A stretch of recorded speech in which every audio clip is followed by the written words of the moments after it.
ہر عبادت سے برتر عبادت نماز، ساری دولت سے بڑھ کر ہے دولت نماز، ہر عبادت سے برتر عبادت نماز۔ الحمد للہ رب العالمین والصلاة والسلام على سید المرسلین اما بعد فاعوذ باللہ من الشیطان الرجیم بسم اللہ الرحمن الرحیم الصلاة والسلام علیک یا رسول اللہ وعلى آلک واصحابک یا حبیب اللہ الصلاة والسلام علیک یا نبی اللہ وعلى آلک واصحابک یا نور اللہ۔ حضرت ابی بن کعب رضی اللہ تعالی عنہ نے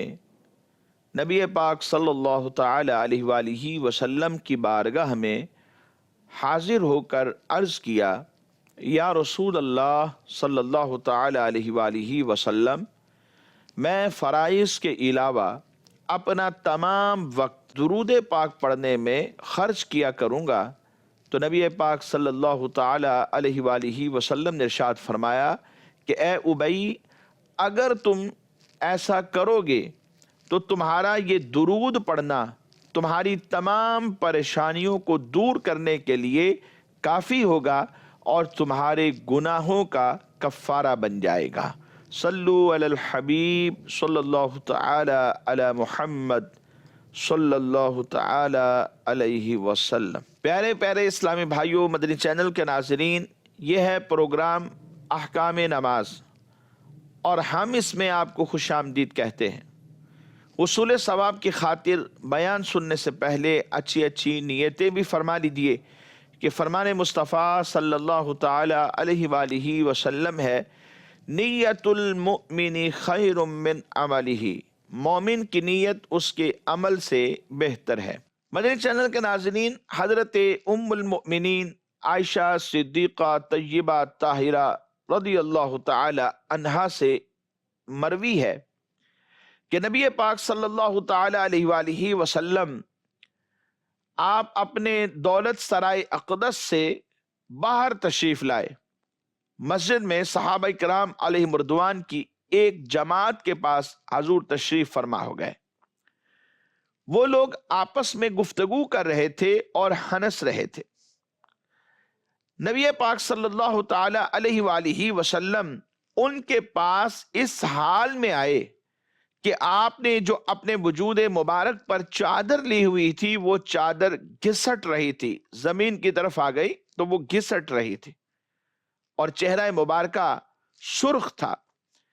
سرکار دو عالم صلی اللہ علیہ وسلم ان سے ارشاد فرمانے لگے، تم ہنس رہے ہو حالانکہ ابھی تک تمہارے رب کی طرف سے امان نہیں آئی کہ اس نے تمہیں بخش دیا ہے، اور تمہارے ہنسنے پر یہ آیہ مبارکہ نازل ہوئی۔ پھر نبی پاک صلی اللہ علیہ وسلم نے وہ آیہ مبارکہ آپ نے ارشاد فرمائی۔ وہ آیہ مبارکہ اس طرح ہے، اللہ تبارک و تعالی ارشاد فرماتا ہے، أَلَمْ يَأْنِ لِلَّذِينَ آمَنُوا أَن تَخْشَعَ قُلُوبُهُمْ لِذِكْرِ اللَّهِ وَمَا نَزَلَ مِنَ الْحَقِّ وَلَا يَكُونُوا كَالَّذِينَ أُوتُوا الْكِتَابَ مِنْ قَبْلُ فَطَالَ عَلَيْهِمُ الْأَمَدُ فَقَسَتْ قُلُوبُهُمْ وَكَثِيرٌ مِّنْهُمْ فَاسِقُونَ۔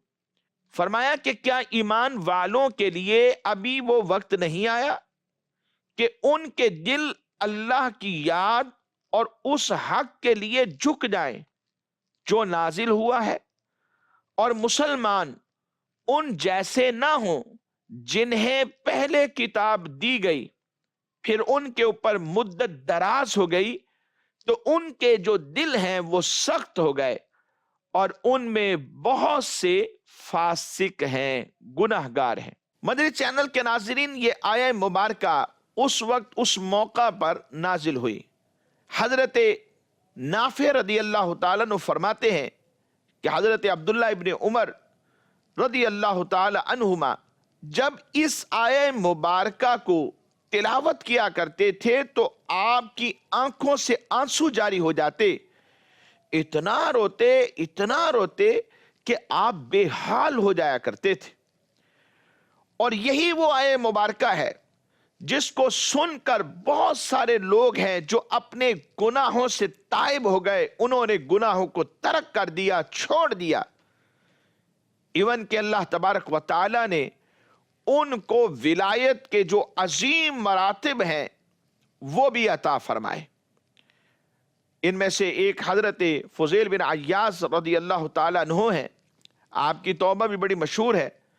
حضرت فضل بن موسیٰ رضی اللہ تعالیٰ عنہ فرماتے ہیں کہ حضرت فضیل بن عیاض رحمت اللہ تعالیٰ علیہ توبہ سے پہلے ایک بہت بڑے ڈاکو تھے۔ ان کی توبہ کا یہ سبب ہوا کہ انہیں ایک لونڈی کے ساتھ عشق ہو گیا۔ ایک مرتبہ اس کے پاس جانے کے لیے دیوار پر چڑھ رہے تھے کہ دیوار سے پھیلانگ کر میں اس کے پاس چلا جاؤں۔ آپ اسی سائی میں تھے، یہی کوشش کر رہے تھے کہ دیوار پھیلانگ جاؤں کہ وہاں قریب ہی کسی شخص نے قرآن کی یہی آیت مبارکہ تلاوت کی، أَلَمْ يَأْنِ الَّذِينَ آمَنُوا أَن تَخْشَعَ قُلُوبُهُمْ لِذِكْرِ اللَّهِ۔ جیسے ہی یہ آیت مبارکہ آپ نے سنی تو بے اختیار آپ کے منہ سے نکل پڑا، کیوں نہیں میرے پروردگار، اب اس کا وقت آ گیا ہے۔ چنانچہ پھر ہوا یہ کہ آپ دیوار سے نیچے اتر آئے اور رات کو ایک سنسان اور بے آباد کھنڈر نما مکان کے اندر چلے گئے اور وہاں جا کر بیٹھ گئے۔ وہاں ایک قافلہ بھی موجود تھا اور جو شرکائے قافلہ تھے وہ آپس میں گفتگو کر رہے تھے۔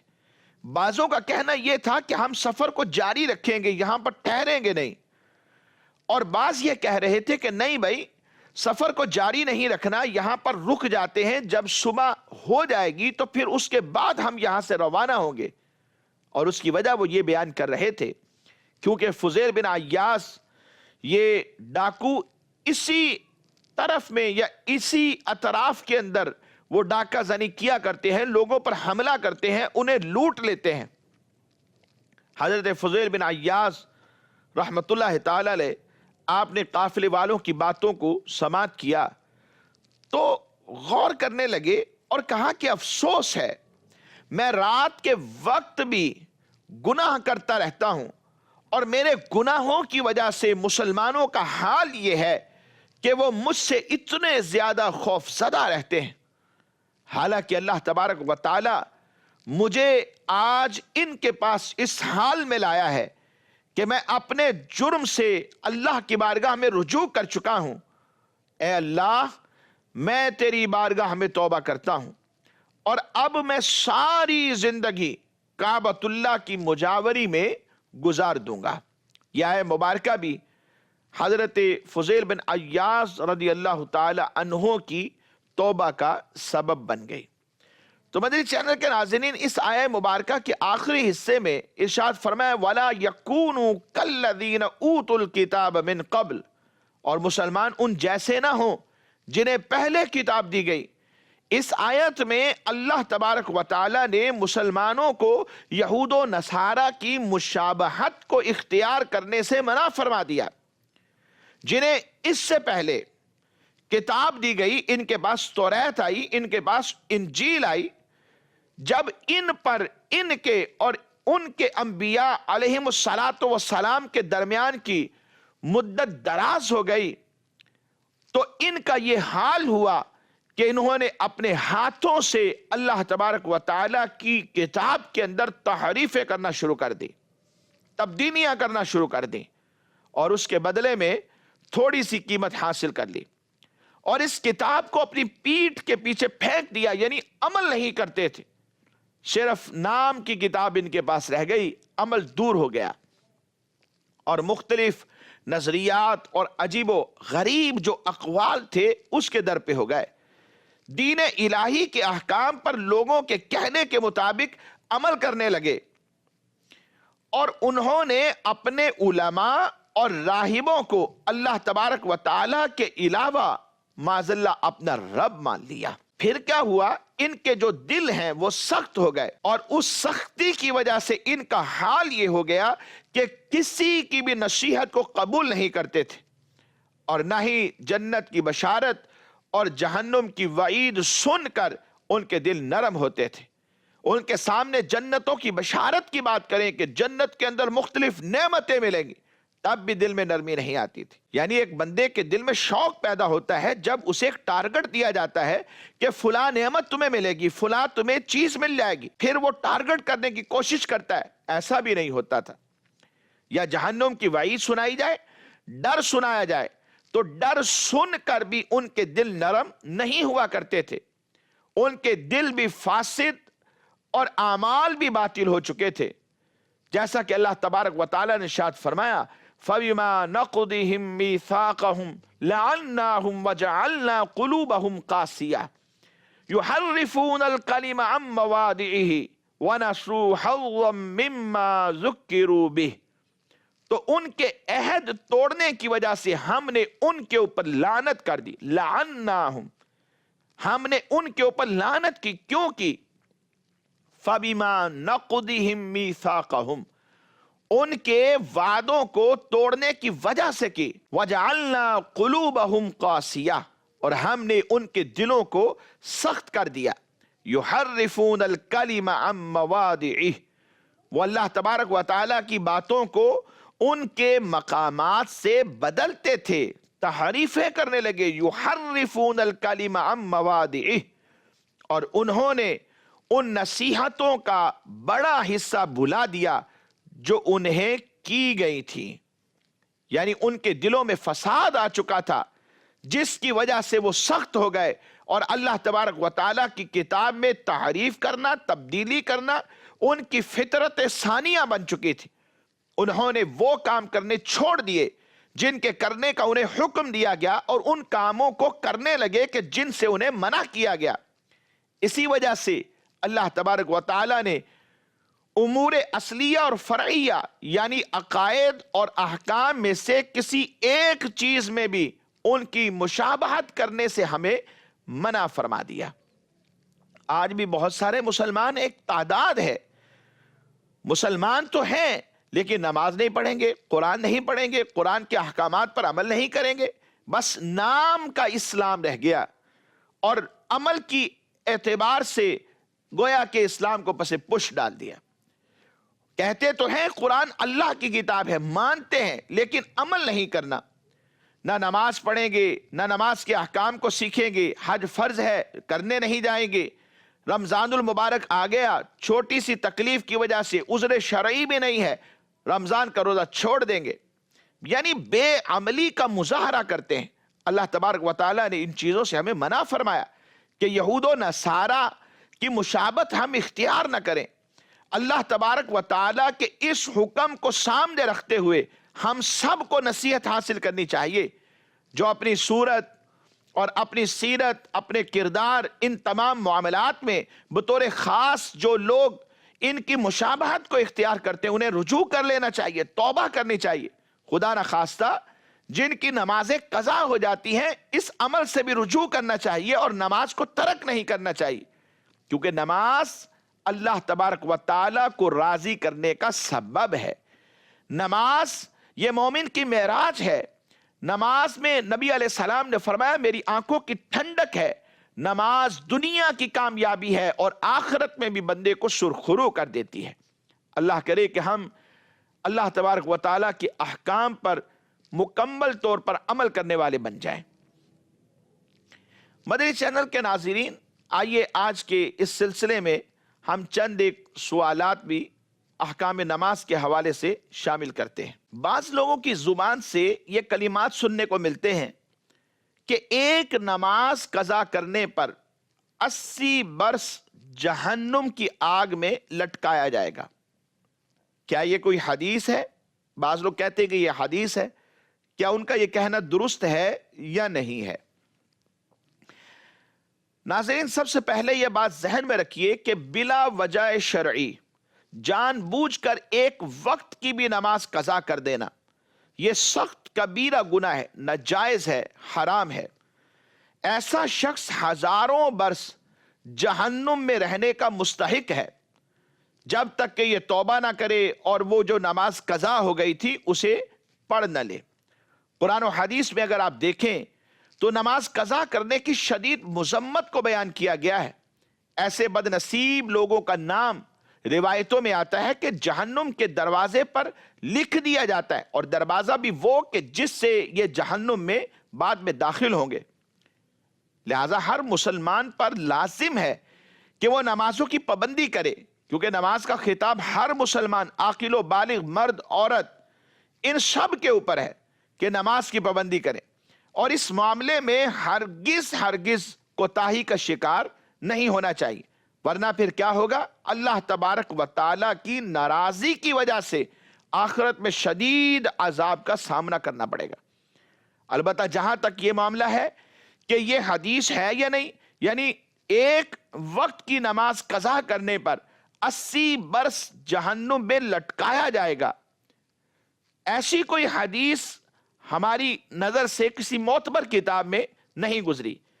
لہذا یہ بات بھی ذہن میں رکھیے کہ بغیر تحقیق کے کوئی حدیث کو بیان نہیں کرنا چاہیے۔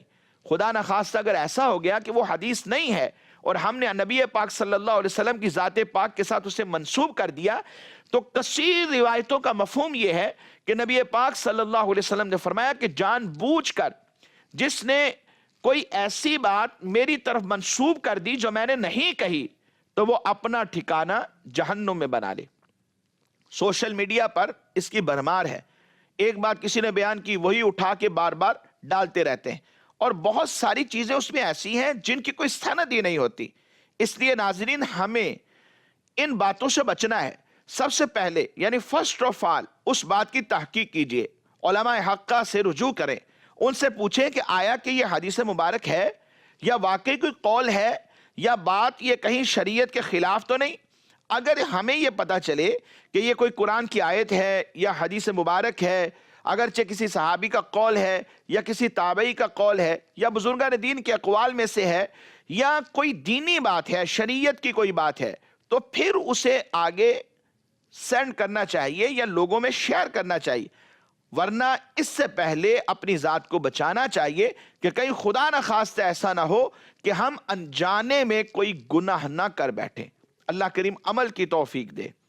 مزید ایک اور سوال شامل سلسلہ کرتے ہیں۔ بہت سارے لوگوں کو دیکھا گیا ہے کہ نماز پڑھتے ہوئے بار بار داڑھی کو ہاتھ لگائیں گے، اپنے چہرے کو صاف کریں گے، کبھی اپنی جبینوں کو ماتھے کو صاف کریں گے، کبھی کانوں پر ہاتھ لے جائیں گے، کبھی کپڑوں کے ساتھ کھیلیں گے، کپڑے صاف کریں گے، کپڑوں کو سیدھا کریں گے۔ تو ایسا کرنا یہ نماز میں کیسا ہے؟ کپڑے ہوں یا داڑھی ہو یا بدن، اس کے ساتھ کھیلنا یہ شرعی پوائنٹ آف ویو سے کیسا ہے؟ دیکھیں فرسٹ آف آل تو یہ بات ذہن میں رکھیے کہ ایسا کرنا حدیث مبارکہ میں ناپسندیدہ قرار دیا گیا۔ نبی پاک صلی اللہ تعالی علیہ وآلہ وسلم نے ارشاد فرمایا کہ اللہ تبارک و تعالی نے تمہارے لیے 3 چیزوں کو ناپسند فرمایا، ان میں سے ایک یہ ہے کہ نماز میں کھیلنا، اور ایک دوسری حدیث مبارک ہے، حضور نبی پاک صلی اللہ تعالی علیہ وآلہ وسلم نے ایک شخص کو دیکھا کہ جو اپنے نماز کی حالت میں اپنی داڑھی سے کھیل رہا تھا، تو آقا دو عالم صلی اللہ علیہ وسلم نے فرمایا اگر اس بندے کے دل کے اندر خشوع ہوتا تو اس کے جو اعضاء ہیں پھر وہ پرسکون ہوتے۔ یہ ناپسندیدہ عمل ہے۔ نماز میں خشوع و خضوع حاصل کرنا چاہیے، بار بار ہاتھ نہیں ہلانے چاہیے۔ اور ضمناً میں یہ بھی عرض کرتا چلوں کہ ہر رکن میں جیسے قیام ہے، رکوع ہے، سجدے ہیں، تو ہر رکن کے اندر اپنے ہاتھ کو 2 مرتبہ حرکت دینے کی اجازت ہے۔ مثال کے طور پہ ہاتھ بندھے ہوئے ہیں اور قیام ہے، یہ ایک رکن ہے، اس ایک رکن میں 2 مرتبہ ہاتھ کو ضرورتاً حرکت دے سکتے ہیں۔ مثال کے طور پہ ہم نے یہاں کھجا لیا، یہ 1 مرتبہ ہے، ہاتھ پھر وہیں لے گئے، پھر دوسری مرتبہ ضرورت پڑی تو یہاں کھجا لیا، یہ 2 مرتبہ ہے۔ اب اسی رکن کے اندر اگر تیسری مرتبہ کیا تو علماء نے لکھا کہ یہ عمل کثیر ہے، یعنی شرعی نقطۂ نگاہ سے یہ عمل کثیر ہے، اور عمل کثیر نماز کو توڑ دیتا ہے۔ تو 2 مرتبہ کی اجازت۔ تو جو بعض لوگوں کو دیکھا جاتا ہے وضو کر کے آتے ہیں،